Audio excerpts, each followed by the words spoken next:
Live from the City of Angels Sunday morning, we're calling this Midnight Movie Money from this point forward.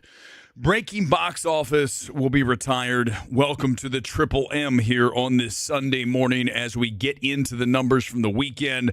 And it was not great news for Karate Kid. This is a film that missed its window by a year or two.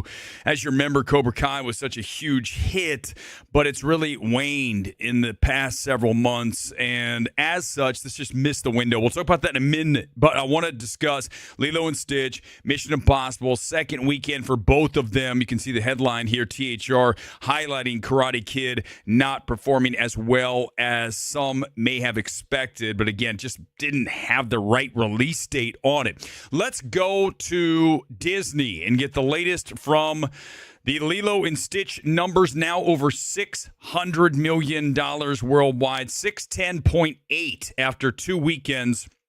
That's $280 million stateside, $330 overseas, and you are talking about Disney crossing $1 billion in domestic box office this year. They have 30% of the market share. I mean, they're not woke and broke, right? Because Lilo and Stitch is not woke, is it? I don't follow that. Like, I don't know what the YouTube ragers are on about now. But you also have, don't forget, Zootopia coming. Zootopia 2 should be a smash. The first one was so much fun. So that is shaping up to be very fortuitous for them at the end of the year.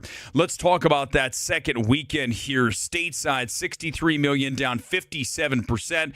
I mean, it's a hefty drop, right? But it's still doing very well because the family market is underserved. Other than this, I mean, Karate Kid got hit by this film as well because Karate Kid is a family film as well. And you have to wonder if you need more spacing, right? We talk about that so often about these films when they come into the marketplace. If you don't have the proper distance from other giant films, then you're going to be hit, and that's what happened to Karate Kid. In addition to that release date issue, it's really a double hammer job. Wax on, wax off, wax out for Karate Kid. But Lilo and Stitch, 57%. So was Mission Impossible, was down 57%. Let's finish with Lilo and Stitch, and then we'll go to Mission Impossible. A lot to talk about with that film. But when you look at Lilo and Stitch going forward, already at $610 million, you're in a good spot to get to $1 billion. Listen, I am not enamored with the film. I think it's very Disney Channel-esque, right? There's not a whole lot to get excited about with this film. So rewatchability plays into that $1 billion. In order to get to $1 billion plus, you have to have people going to see it more than once. Not everyone, but you need to have a nice chunk of humanity that says, I want to see this thing more than once. I just don't see that happening with Lilo and Stitch. We'll see as the summer drags on, because the next thing is Elio. We'll talk about that tonight. It's not tracking that well for Pixar. Pixar brand has really fallen over the past several years, right? Just not the same draw that it was in years past. We can just throw Pixar up on the marquee and everyone comes to the multiplex. That's not happening as much here with Pixar. But I think that film can do well, especially if it's very good. Again, a lot of this depends on, is the film great? Not Lilo and Stitch, not a great film.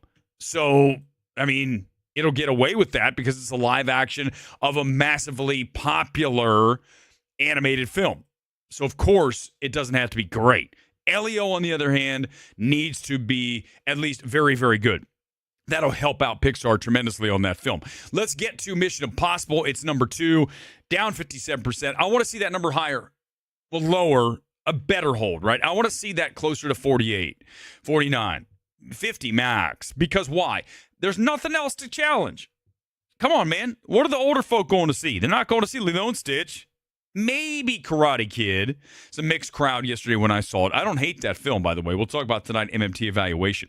It's wild. You need to see Karate Kid Legends because I have not, of recent note, seen a film that is literally played at nearly 2x speed.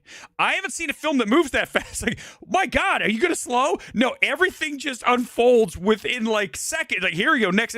We are literally at the midpoint, like 35 minutes in. One of the characters is in a boxing ring, and I'm like, this is way too soon for this to be happening. You got to watch it because it is at a breakneck speed, that film. But back to Mission Impossible, you're looking at a second weekend of 27.3 million here stateside, 76.1 million overseas. There is your 3-to-1, essentially, multiple international to domestic that we talk about that you want to see in a film. You want at least a 1-to-1, 2-to-1, 3-to-1's fantastic. That's what this film's doing. Sinners, we'll talk about momentarily, does not have that 3-to-1 international. It has a 2-to-1 domestic international. But you look here, worldwide weekend, 103.4 million in the second weekend. That takes us to a total of 383.8 million after 2 weekends. Here's the issue. You guys probably are aware this is a $400 million film. So to be profitable, you need to be 900 million plus. I like to go 2.5, so that should put us somewhere about $1 billion to be profitable. It's never going to be profitable. Not theatrically. So can it push the library at home? You know, people want to watch Mission Impossible 1 through 7, and they buy the DVDs and or buy digital rentals, whatever. That could be accounted for. I don't have a way to really have those numbers in front of me, and they can fudge whatever they want. But this is going to lose money for Paramount on the theatrical end because there's no way we're getting to $1 billion. I mean, the last one barely is not even at 6, right? It's in the 500 millions. This film probably will finish, maybe if it's lucky, at 600. Maybe it's back in the 5s again. But China did open this weekend, 25.2 million there. That is encouraging. They like Tom Cruise over there, right? Who doesn't love Tom Cruise? Even though the film is, man, what a disappointing film. Don't get me started on Mission Impossible 8. What a slog. 3 hours of exposition with a biplane battle 2.5 hours in. This is a real make or break film for people who are critics, or if you are just recommending films. If you think this is better than 7, let's just start with the first half of this, then you're sadly mistaken, and you just have to watch it, right? If you're going to come out of this and say this is a great, perfect finish, my God, like a lot of critics did, remember we talked about that the night I did the reaction stream, it's over. I mean, it's over. There's no coming back. You can't be wrong, right? There's certain things you can't be like really off. And I'm going to say this. I say this often. I'm going to do it again here this morning because I really need this to be really drilled home. You guys have to understand this. Everyone can have an opinion, but that does not mean everyone knows what the fuck they're talking about. You guys, taste is not something everyone has. Just cruise around X and look at some of the things people talk about. Look at the evaluations of films from people, and you're just like, who told you you know what you're talking about and or have taste? Even if you know what you're talking about and you can, recognize this is good, this is bad, if you don't have an innate ability to recognize what works and what doesn't, and I would argue most people do not, then don't even bother. I'm tired of this whole shenanigans that we play in this world where everybody's opinion is valid. Everybody's right. No, they're not. I hate to tell you this. Not everybody's good. In fact, I would argue most people are not.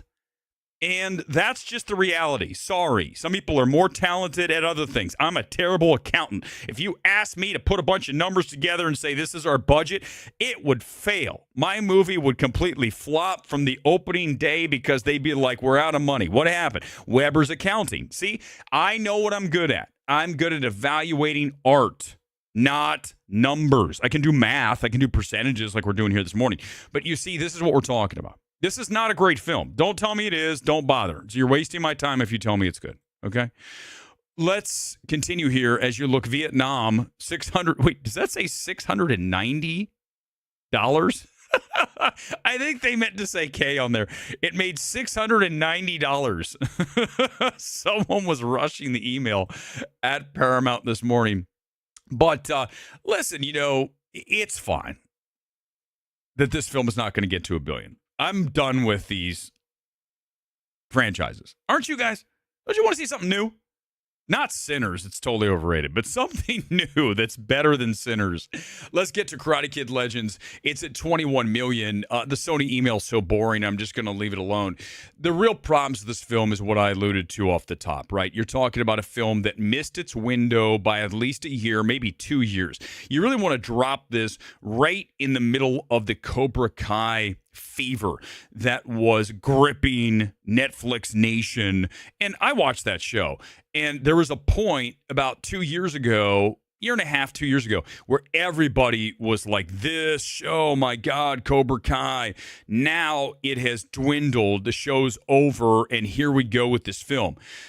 I'm telling you, you need to watch it. If you have nothing going on today, go see this and wait till the evaluation comes around tonight.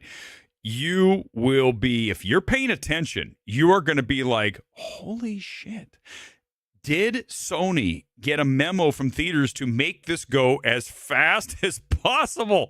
I haven't seen a movie fly this quickly through its runtime in forever. I mean, it's a good and a bad thing. I wasn't bored, but I actually think this film needs like another 10, 15 minutes to expand on the breakneck speed that this thing is flying through. But you look at also the fact that Lilo and Stitch is in theaters, Mission Impossible. It's a little bit of an issue for sure because it's getting hampered by the competition. But it's really not that. It's about the fact that we haven't had a Karate Kid movie since 2010. And do we really need another Karate Kid movie? Even though I actually like the film. I think the kid's really good. I think it has a fun aspect to it. We'll discuss it tonight. Kind of a throwback, right, to the original Karate Kids. I liked the film. We'll talk about it tonight, but just unfortunate on that release date. And of course, it paid the price. And Sony on the worldwide, I believe, was at 47 million because it did about 26 overseas? That's be 47. Sinners is now at $250 million worldwide. I wanted to get to that before we get to Final Destination. Same email from Warner Brothers, but Sinners at 350 million. And this is what we talked about with Mission Impossible, right? The difference between domestic and international on that is domestic way under international. Here, look, domestic 267, international 83. Okay? So that is a 3x plus domestic to international. That's problematic, right? It just didn't play well overseas. And I think we know why, because of the themes and the it's an American film, right? About the history of this country, certainly the aspects of it. And I think that that's the reason, right? It's very clear that it didn't do as well overseas. You can see the numbers right in front of you. But it is important to note that this film is made way more money than Thunderbolts domestically. So Sinners is greater than the MCU. That's been established, and we'll see what happens. Fantastic Four. We'll talk about that tonight because James Gunn's saying, hey, there's room for Fantastic Four and Superman. We'll talk about that coming up tonight. There's room for both if they're both great films. I doubt they are, but there is room if they're both great. That's asking a lot because most films have not been great this year. Final Destination's Bloodline is number 3, $10.8 million on the third weekend there, down 44%, not bad. Listen, this film's made $229.3 million worldwide, and there, look, domestic 1-to-1. 111 to 117. This is what you typically see right here, right? There's your international domestic breakdown that you want to see, at least something like that. 229.3. Again, that's a huge win for a film that was supposed to go to streaming first and only, which is pretty wild when you think about it. And lastly, Minecraft. Let me check in since we're on the email. Let's just gun down to Minecraft. There it is. Global box office update for them is all Warner Brothers films, obviously. That's why we're in the same email. $947.1 million on that. So that is not getting to $1 billion. We told you it would not get to $1 billion. We called that, right? Come on, guys. Called that a long time ago. I said it would get into the nines, and it did. So another win for MMT and Midnight Movie Money. Thank you, everybody. Bring Her Back's an interesting story. Let's talk about that. That is the follow-up to the YouTube dudes who made the last one, which was Talk to Me. Was that last year or 2 years ago? We're going to pull up the box office because this is why it's important. This film was 7.1 million on the debut. And why am I bringing that up? Because look at what Talk to Me debuted with. Let's go to the domestic weekend, and you're going to see that this is under what that film was at 10.4. So we are minus 3 million plus versus, debut and follow-up. So this is not that great for A24. A24's had issues, okay? They're trying to expand on their niche cinephilic base.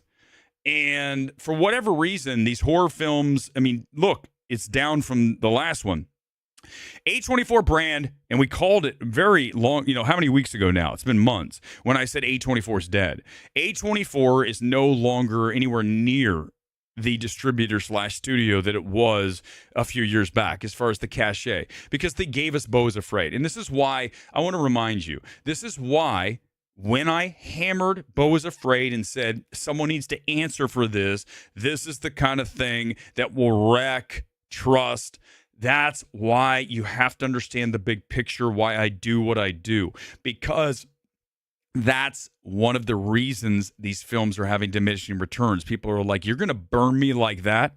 Then I got news for you. I'm not coming back. And that's exactly, and I'm telling you, Eddington, I have a feeling is going to be terrible, and I can't wait to eviscerate that. If it's good, I'll like it. I won't.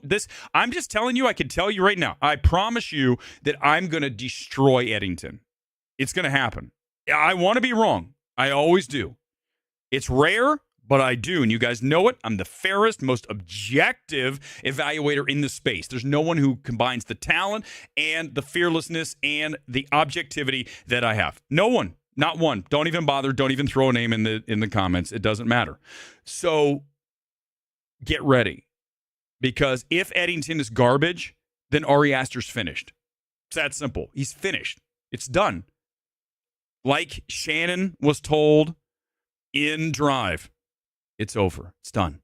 After he gets his wrist slit. I love Drive. I'll always bring that in. Platform this weekend was Phoenician Scheme. They pull that in. This is the international, but it did 95,000 per location per theater average. That's PTA. And that is really strong. Wes Anderson is a director that mobilizes cinephiles to run to the multiplex. And we had that again this weekend. So it's nice to see that there is still a market for the cinephiles, and they'll come out to support it. The problem is this is going to go to 1,000+ screens next weekend and just fall apart, because this is a film that plays New York, LA, Chicago, San Francisco, the big markets for cinephilic activity. And then everything else is going to be under. I don't love the film. It's not as good as Asteroid City nor French Dispatch. If you want to go with recent films, you look here internationally, it did very well in the UK, and it is in line with Asteroid City and above Moonrise Kingdom for the weekend overseas, and just off the French Dispatch. So it's, his films are consistently in the same space on the debuts. France opened this weekend, Italy, Germany. And again, you're talking about a film that will go wide to you guys next weekend. Top 10 here on this Sunday morning. This is, one more time, everybody, this is Midnight Movie Money. You like it? Thank you. I think it's got a nice ring to it. Number one film of the weekend, Lilo and Stitch. As I mentioned, it has 63 million, down 57%, 14,000 on location, which is still pretty solid for a second weekend. Mission Impossible 8 is number two, minus 57. Identical drop between those two films, and only 7,000 per location. I want to see that higher. It's got IMAX, no excuse. That film should be doing better, and I will stick to that. And I'm 100% right. It's just underwhelming, and word of mouth should not be strong from anyone who knows what they're watching. This is not a great film, okay? No stretch. The biplane scene goes on. Everything in this film is too long. We've talked about that. Go back to watch the evaluation. Every single element of this film, every scene bleeds on way too long. The whole thing needs to be tightened up to 2 hours and 15 minutes, and I guarantee we could do it. There's stuff to be extracted. There's stuff to be, that whole thing where he comes out of the water and they have that, that montage of him hugging. Oh my God, it's one of the worst things. What is this shit? An adult novel? This is bad. Karate Kids Legends number 3, 21 million, 5,500 per. Not fantastic. Final Destination Bloodlines 4, Bring Her Back 5, Sinners 6. I mentioned 350 million worldwide on that. Friendship, actually, let's go Thunderbolts 7.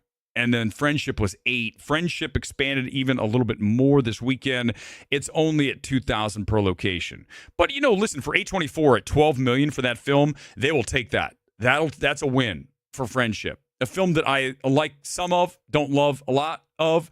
Too surreal. I wish it was more grounded. I wish it was darker. I wish at the end he did something terrible to Rudd's character, right? That would be cool. Seriously. That would be like old A24 that I'd like, not what I get in this film. Last Rodeo film I did not hate. We talked about that last Sunday night on the evaluation. I'm going to go look for that on the Midnight Movie Talk stream channel. It's there for you on YouTube. And that was number 9, only 1,000 per location. And then J-Hope Tour. Is that some group? I have no idea. Number 10. All right. Any comments quickly before I get out of here? I'm going to the beach to play volleyball. Thank you, Agent. Appreciate that. As always. Always fun here on Midnight Movie Money, even though it's the first time we've ever done it, technically. Grand Budapest is most people's favorite, I think. Certainly recently. Karate Kid 6, The Search for Money, I don't think we're going to get it. Because, you think of it this way. There's just no reason to continue doing any Karate Kids at this point with the return on your investment. It's not high enough, okay? And with Cobra Kai over, the only thing that would make sense is to do a Johnny Lawrence thing, and Johnny shows up very late in this movie, and then you're like, oh, this is fun, and then the movie's over. So this film really needed more of that, but it just had a lot of problems going against it, and we see the debut that is weak, as THR even called it. Wow. When they say it's bad, then I mean, see, this is what I'm talking about. Why do I have to be the only guy who comes out here and says this is the truth of the situation? Finally, THR joining in here this morning. Thanks for being here. We're back tonight with Superman, Fantastic Four, live evaluations, Karate Kid, and also I'm going to see Bring Her Back today. A lot of you seem to love it. I'm looking forward to seeing that. We'll have that evaluation tonight, in addition to your comments tonight on the Sunday Evening Spectacular. By the way, today's kit, you guys see PSG. Tonight will be PSG because PSG is your Champions League champions. 5-0. Over Inter Milan. My God, what a beatdown yesterday. Thanks for being here. Peace out. Have a good Sunday. See you tonight for the Sunday Evening Spectacular. Bye.